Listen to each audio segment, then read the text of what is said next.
bonjour à tous, bienvenue au flash de 10h sur la télévision du Burkina.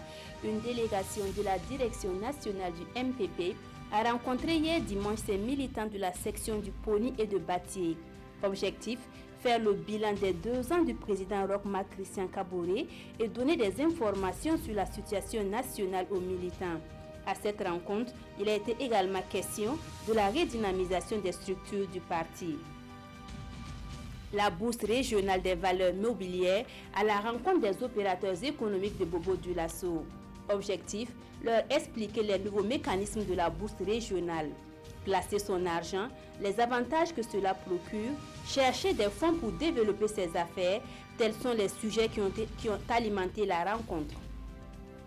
L'association Barré Tolé et son partenaire belge Tiers-Monde ont lancé ce samedi 20 janvier un projet d'extension du réseau d'eau potable, de construction de bornes fontaines et de latrines à Barré, localité située à 25 km de Bobo-Dioulasso.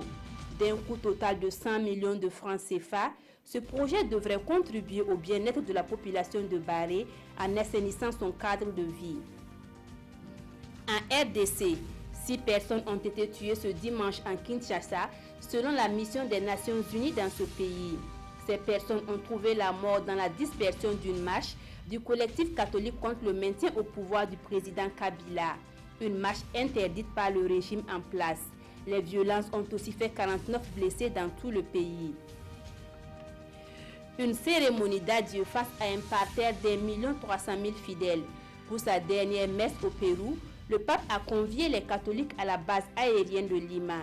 Dans sa ligne de mire, les inégalités au sein d'une société indifférente et injuste. Un accueil qui contraste avec celui qui lui avait été réservé au Chili, un pays moins croyant et moins confiant envers l'Église.